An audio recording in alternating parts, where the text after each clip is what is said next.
Hello everyone, तो कैसे हो आप लोग। तो आज की हम वीडियो में बात करने वाले हैं कि किस तरीके से आप एक अच्छे लैपटॉप का सिलेक्शन कर सकते हैं। डेफिनेटली बोल सकता हूं कि आप इस वीडियो को देखने के बाद किसी से भी आपको पूछने की ज़रूरत नहीं पड़ेगी, आपको किसी की भी सलाह लेने की ज़रूरत नहीं पड़ेगी कि हमें कौन सा गेमिंग के लिए या फिर एडिटिंग के लिए लैपटॉप लेना सही होगा। तो चलिए इस वीडियो को लगातार देखते रहिए, वीडियो को एंड तक देखिए और आपको अच्छी तरीके से पता चल जाएगा कि आपको कौन सा लैपटॉप सिलेक्ट करना है।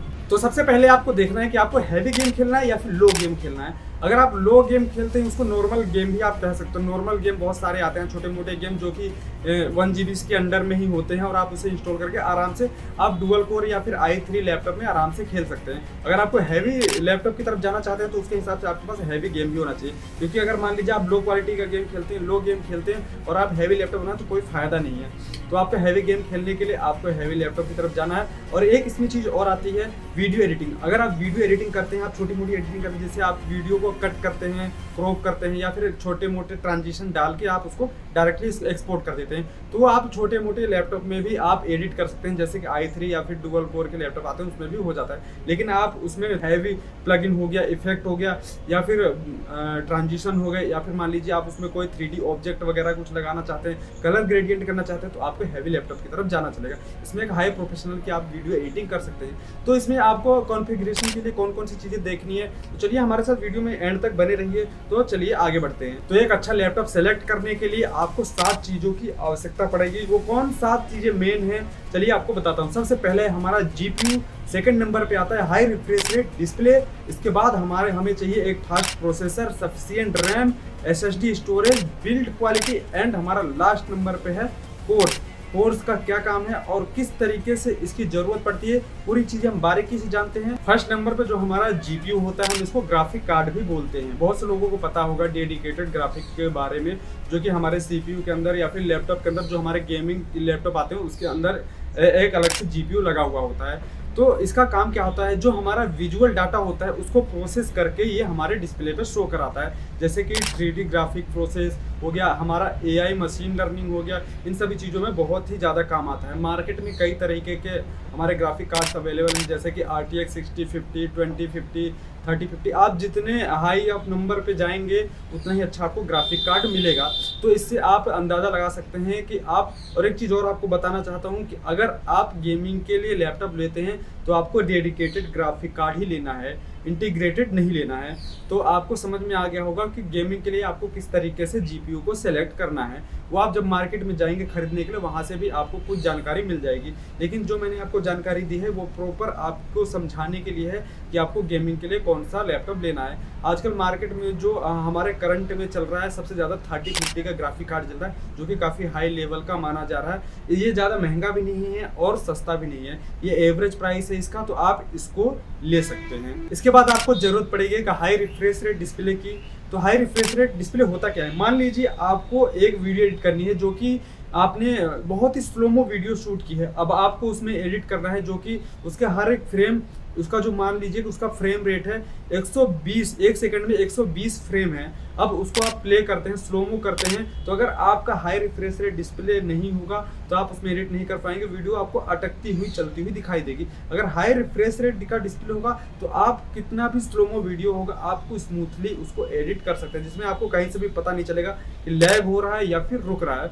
तो इसीलिए हैवी गेम के लिए आपने देखा होगा कि जो डिस्प्ले का यूज करते हैं हाई रिफ्रेश रेट वाले यूज करते हैं, ताकि कहीं से भी आपको लैग दिखाई ना दे या फिर कहीं से अटकता हुआ दिखाई ना दे। तो आपको इस चीज़ का ध्यान रखना है कि हाई रिफ्रेश रेट वाली डिस्प्ले आपको लेनी है। जिसकी लोअर डिस्प्ले होगी, जिसका 45 से नीचे होगा रिफ्रेश रेट, उसको आपको रिकमेंड नहीं कर रहा हूँ, वो नहीं लेना है। उसमें आपको स्टार्टिंग में तो पता नहीं चलेगा, लेकिन आगे जाके आपको प्रॉब्लम क्रिएट हो सकता है। इसके बाद आता है हमारा प्रोसेसर। प्रोसेसर ये बहुत ही इंपॉर्टेंट चीज़ है, हमारे कंप्यूटर का यही सारी चीज़ों को कंट्रोल करता है। तो प्रोसेसर आपको सोच समझ के लेना है। प्रोसेसर मार्केट में 4 तरीके के आते हैं, जैसे कि i3, i5, i7 और i9। इसका कॉम्पिटिटिव जो है हमारा, आपने देखा होगा Ryzen 3, Ryzen 5, Ryzen 7, तो इसका कॉम्पिटिटिव हो गया। तो फॉर एग्जांपल के लिए आपको i3, i5, i7, i9 के बारे में बताऊंगा। तो अगर आप नॉर्मल गेम खेलते हैं, नॉर्मल गेम खेलने के लिए आपको पहले ही बताया था 1 GB से जो नीचे के गेम आते हैं आप उसको i3 डुअल कोर या i5 में खेल सकते हैं। लेकिन अगर आप हैवी गेम खेलना चाहते हैं, उसमें जैसे कि माइनक्राफ्ट वगैरह हो गया। माइनक्राफ्ट बहुत ही हैवी गेम है और अच्छा भी गेम है, आप लोगों को भी पता होगा। तो आपको i7 की तरफ जाना है। हाई लेवल की आप एडिटिंग करना चाहते हैं तो i7 की तरफ जाना है। अगर आप i9 का लैपटॉप लेते हैं तो एक ये बहुत तगड़ी मशीन बन जाएगी, मतलब कि इसमें आप इतना सोच भी नहीं सकते कि आप इसमें किस तरीके की वीडियो एडिट कर सकते हैं। लेकिन अगर आप i9 का लैपटॉप लेते हैं या फिर प्रोसेसर लेते हैं तो उसके लिए उसके हिसाब से उसमें उसके जो अंदर जो चीज़ें लगी हुई मिलेंगी वो भी उसके हिसाब से होगी। जैसे कि आप i9 का लैपटॉप लेते हैं तो आपको 32 GB रैम, आपका जो ग्राफिक कार्ड हो गया वो बहुत ज़्यादा तगड़ी होगी, SSD भी उसके हिसाब से होगा, रैम। तो इन सब चीज़ों को देख के लेना पड़ेगा। तो मैं आपको रिकमेंड करूंगा कि आप i7 लैपटॉप ले, आपके लिए बहुत ही सफिशिएंट होगा और बहुत ही अच्छा होगा। तो आपको सफिशिएंट रैम का भी सिलेक्शन करना होगा। सफिशिएंट रैम सेलेक्ट करने के लिए आपको एक सिंपल सी बात समझनी होगी। सबसे पहले आप मान लीजिए आपने लैपटॉप में 3 से 4 गेम इंस्टॉल कर रखे हैं, तो वो करंटली सिर्फ इंस्टॉल हैं जो आपके SSD में या फिर आपके हार्ड ड्राइव में इंस्टॉल है। जब आप उसको ओपन करेंगे तो ओपन करने के लिए उसको करंटली स्टोरेज एक अलग से चाहिए जो कि प्रोसेस कर सके। जो रैम हमारा होता है फास्ट प्रोसेस करने के लिए, जो हमारी करंट में एप्लीकेशन चल रही होती है फास्ट प्रोसेस करने के लिए होता है। तो उसके लिए आपको एक पर्याप्त रैम की ज़रूरत पड़ेगी, जिसमें कि अगर मान लीजिए कि आपको फॉर एग्जांपल समझाता हूँ, मान लीजिए एक गिलास में पानी भरा हुआ है, पानी फुल भरा हुआ है। अगर आप उसको एक लकड़ी से उसको हिलाते हैं, तेज हिलाएंगे तो क्या होगा, पानी गिर जाएगा क्योंकि पूरा भरा हुआ है तो गिरने लगेगा साइड से। लेकिन अगर हम ग्लास का साइज डबल कर दें और जो हमारा पानी का साइज है, पानी जो है हमारा उसमें सेम रहे जितना पहले था, अगर हम उसको लकड़ी से हिलाएं तो क्या होगा, उसमें से पानी नहीं गिरेगा, आराम से घूमेगा। इसी तरीके से हमारा रैम होता है, रैम का साइज जितना ज़्यादा होगा उतना स्मूथ हमारा जो टास्किंग होगा आप कर सकते हैं और जो हमारा जो कंप्यूटर है वो हैंग नहीं होगा। इसीलिए आपको रैम का भी सिलेक्शन सोच समझ के करना है। तो मिनिमम आपको गेमिंग के लिए 8 GB रैम रखना ही रखना है, इससे कम नहीं जाना है। इसके बाद आता है हमारा SSD। SSD के बारे में जानने से पहले हम समझते हैं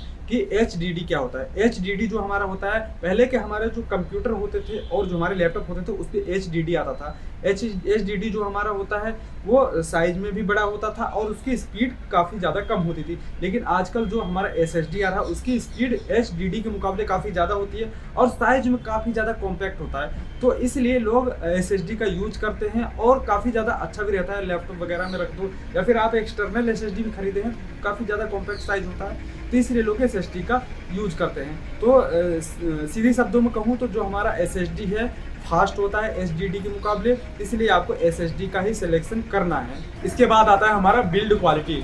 बिल्ड क्वालिटी जरूरी है खास करके लिए सिस्टम जो आप बनवाते हैं, जिसको हम CPU बोलते हैं। लैपटॉप में तो अगर आप लेते हैं, अगर कोई भी किसी भी कंपनी का लैपटॉप खरीदते हैं तो बिल्ड क्वालिटी उसमें आप कुछ चेंजेस तो करवा नहीं सकते हैं। लेकिन अगर आप अपने हिसाब से एक CPU बनवाते हैं तो उसकी बिल्ड क्वालिटी काफ़ी अच्छी होनी ज़रूरी है, क्योंकि अगर बिल्ड क्वालिटी अच्छी नहीं होगी तो हो सकता है शॉर्ट सर्किट हो जाए या फिर किसी वजह से हीट हो, तो इसलिए बिल्ड क्वालिटी का भी ध्यान देना जरूरी है। फाइनल नंबर पे आता है हमारा कोर। तो कोर बहुत ही इम्पोर्टेंट है। सबसे पहले कोर को आपको समझा देता हूँ, कोर होता क्या है।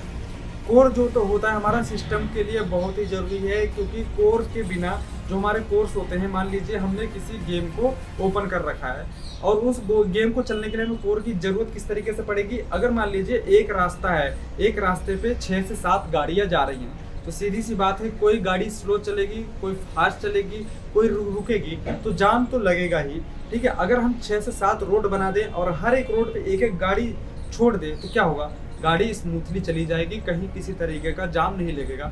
इसी तरीके से जितने ज़्यादा कोर्स होंगे उतना स्मूथ हमारा जो डाटा है वो प्रोसेस होगा और रुकेगा नहीं। इसलिए कोर का भी आपको सोच समझ के सिलेक्शन करना है। मिनिमम आपको 8 कोर वाला ही सिस्टम सेलेक्ट करना है। तो आई होप कि इस वीडियो में आपको अच्छी तरीके से जानकारी मिल गई होगी किस तरीके से आपको लैपटॉप या CPU का सिलेक्शन करना है, किस तरीके से आप खुद का कंप्यूटर बिल्ड कर सकते हैं, किस तरीके से सिलेक्शन कर सकते हैं और ख़रीद सकते हैं। तो किसी भी तरीके का गेम वगैरह आप खेलते हैं तो आप खुद से लैपटॉप चूज़ कर सकते हैं और CPU भी बनवा सकते हैं। इसमें आपके लिए कोई बड़ी बात नहीं है, क्योंकि आपको अच्छी तरीके से समझ में आ गया है लैपटॉप में क्या क्या चीज़ें देखनी चाहिए। तो अगर आपको इस वीडियो से रिलेटेड कोई भी जानकारी चाहिए तो आप कमेंट करके पूछ सकते हैं। तो चलिए मिलते हैं नेक्स्ट वीडियो में, तब तक के लिए बाय बाय।